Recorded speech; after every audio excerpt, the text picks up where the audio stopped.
Item ಯಾವುದೇ ಇರಲಿ try ಮಾಡಿ ಆಚಿ ಚಿಕನ್ ಮಸಾಲಾ. ಬಂಗಾರ ಪ್ರಿಯರಿಗೆ ದುಬೈ ಬಂಪರ್ ಆಫರ್ ಕೊಟ್ಟಿದೆ. ಮಧ್ಯಪ್ರಾಚ್ಯದಲ್ಲಿ ಯುದ್ಧದ ವಾತಾವರಣ ಇರುವ ಕಾರಣ ಪ್ರವಾಸೋದ್ಯಮಕ್ಕೆ ಪೆಟ್ಟು ಬಿದ್ದಿದೆ. ಇದನ್ನ ಸರಿದೂಗಿಸುವುದಕ್ಕೆ ಮತ್ತು ಗ್ರಾಹಕರನ್ನ ಸೆಳೆಯುವುದಕ್ಕೆ ದುಬೈ ಸರ್ಕಾರವು ಚಿನ್ನದ ದರದಲ್ಲಿ ಭಾರೀ ರಿಯಾಯಿತಿಯನ್ನು ಘೋಷಿಸಿದೆ.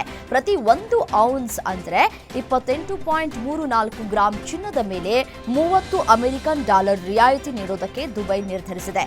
ಸದ್ಯ ದುಬೈನಲ್ಲಿ 1 ಔನ್ಸ್ ಚಿನ್ನದ ಬೆಲೆ $5,173 ಇದೆ.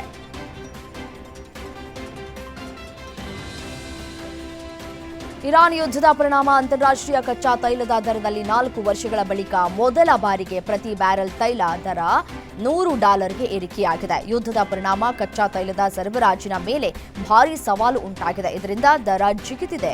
ಏಷ್ಯಾದಲ್ಲಿ ಬ್ರೆಂಟ್ ಕಚ್ಚಾ ತೈಲ ದರ $109ಗೆ ಏರಿಕೆಯಾಗಿದೆ.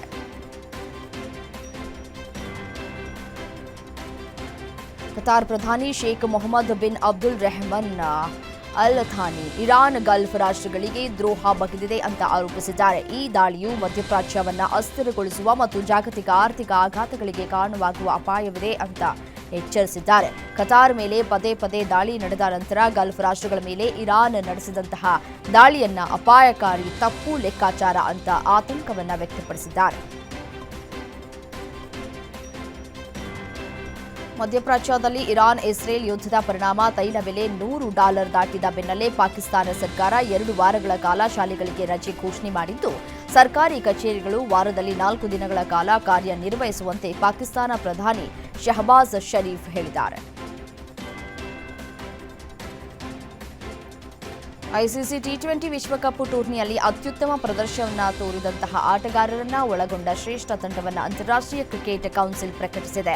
ಈ ಟಿ20 ವಿಶ್ವಕಪ್ ತಂಡದಲ್ಲಿ ಸಂಜು ಸ್ಯಾಮ್ಸನ್ ಒಳಗೊಂಡಂತೆ 4 ಭಾರತೀಯ ಆಟಗಾರರಿಗೆ ಅವಕಾಶವನ್ನು ನೀಡಲಾಗಿದೆ. ಆದರೆ ಟೀಂ ಇಂಡಿಯಾ ನಾಯಕ ಸೂರ್ಯಕುಮಾರ್ ಯಾದವ್ ಅವರನ್ನ ಕೈಬಿಡಲಾಗಿದೆ. ಟೀಂ ಇಂಡಿಯಾದ ಸ್ಪಿನ್ನರ್ ವರುಣ್ ಚಕ್ರವರ್ತಿ ಅವರು ಟೀ ಕುಡಿಯುವ ಫೋಟೋವನ್ನು ಅಪ್ಲೋಡ್ ಮಾಡುವ ಮೂಲಕ ಪಾಕಿಸ್ತಾನವನ್ನ ಮತ್ತೆ ಟ್ರೋಲ್ ಮಾಡಿದ್ದಾರೆ. ಎಡಗೈಯಲ್ಲಿ ಟಿ20 ವಿಶ್ವಕಪ್, ಬಲಗೈಯಲ್ಲಿ ಟೀ ಕುಡಿಯುವ ಫೋಟೋವನ್ನು ವರುಣ್ ಚಕ್ರವರ್ತಿ ಅಪ್ಲೋಡ್ ಮಾಡಿ ಪಾಕಿಸ್ತಾನವನ್ನ ಕಿಚಾಯಿಸಿದರು.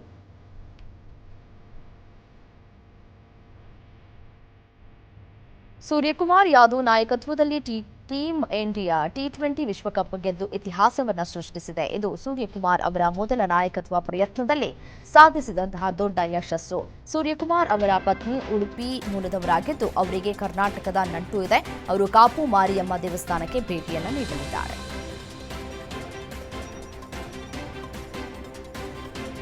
ಇಂಡಿಯನ್ ಪ್ರೀಮಿಯರ್ ಲೀಗ್ನ 19ನೇ ಆವೃತ್ತಿಯು ಮಾರ್ಚ್ 28ರಂದು ಪ್ರಾರಂಭವಾಗಲಿದ್ದು ಮೇ ಅಂತ್ಯದವರೆಗೆ ನಡೆಯಲಿದೆ. ಈ ಬಾರಿ 74 ಪಂದ್ಯಗಳ ಬದಲಿಗೆ 84 ಪಂದ್ಯಗಳನ್ನು ನಿಗದಿಪಡಿಸಲಾಗಿದೆ ಅಂತ ವರದಿಯಾಗಿದೆ.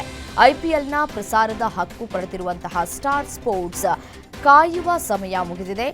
ಟಾಟಾ ಐಪಿಎಲ್ 2026ರ ಮಾರ್ಚ್ 28ರಿಂದ ಆರಂಭವಾಗ್ತಾ ಇದ್ದು ಸಕಲವೂ ಸಜ್ಜಾಗಿದೆ ಅಂತ ಪೋಸ್ಟ್ ಮಾಡಿದೆ. ತನುಷ್ ಶಿವಣ್ಣ ನಾಯಕನಾಗಿ ನಟಿಸಿರುವಂತಹ ಬಾಸ್ ಸತ್ಯಮೇವ ಜಯತೆ ಚಿತ್ರದ ಟೀಸರ್ ಬಿಡುಗಡೆಯಾಗಿದ್ದು, ಇದು 2024ರ ರೇಣುಕಾಸ್ವಾಮಿ ಕೊಲೆ ಪ್ರಕರಣವನ್ನು ಆಧರಿಸಿದೆ ಎಂಬ ಅನುಮಾನ ಮೂಡಿಸಿದೆ. ಟೀಸರ್ನಲ್ಲಿ ಇರುವಂತಹ ಶೆಡ್ನಲ್ಲಿ ಒಂದು ಹಲ್ಲೆ, ಅಂದರೆ ಶೆಡ್ನಲ್ಲಿ ಒಂದು ಹಲ್ಲೆ ಆಗಿರೋದು ಮತ್ತೆ ಈ ಶವ ಸಾಗಾಟ ಎಲ್ಲವೂ ಆ ಪ್ರಕರಣವನ್ನ ನೆನಪಿಸುತ್ತಿವೆ. ಬಾಸ್ ಚಿತ್ರದ ಟೀಸರ್ನ ಆರಂಭದಲ್ಲಿಯೇ ನೈಜ ಘಟನೆಗಳಿಂದ ಸ್ಫೂರ್ತಿ ಪಡೆಯಲಾಗಿದೆ ಅಂತ ತೋರಿಸಲಾಗಿದೆ. ಮಾರ್ಚ್ 19ರಂದು ಬಿಡುಗಡೆಯಾಗಲಿರುವ ಧುರಂಧರ್ ದಿ ರಿವೆಂಜ್ ಚಿತ್ರದ ಹೊಸ ಪೋಸ್ಟರ್ ಅನ್ನು ಹಂಚಿಕೊಂಡಿರುವ ರಣವೀರ್ ಸಿಂಗ್ ನಟನನ್ನ 2 ವಿಭಿನ್ನ ಪಾತ್ರಗಳಲ್ಲಿ ಚಿತ್ರಿಸಿದ್ದಾರೆ. ಚಿತ್ರ ಬಿಡುಗಡೆಯಾಗುವ 10 ದಿನಗಳ ಮೊದಲು ಬಿಡುಗಡೆಯಾದ ಈ ಪೋಸ್ಟರ್ ಅಭಿಮಾನಿಗಳಲ್ಲಿ ಉತ್ಸಾಹವನ್ನ ಹೆಚ್ಚಿಸಿದೆ.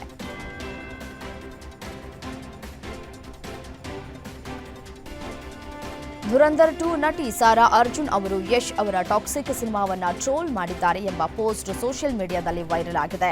ನೋ ಟಾಕ್ಸಿಸಿಟಿ ಓನ್ಲಿ ಧುರಂಧರ್ ಎಂಬ ಈ ಟ್ವೀಟ್ ನಕಲಿ ಖಾತೆಯಿಂದ ಬಂದಿದ್ದು, ಇದಕ್ಕೆ ಸಾರಾ ತಂದೆ ರಾಜ್ ಅರ್ಜುನ್ ಗರಂ ಆಗಿದ್ದಾರೆ.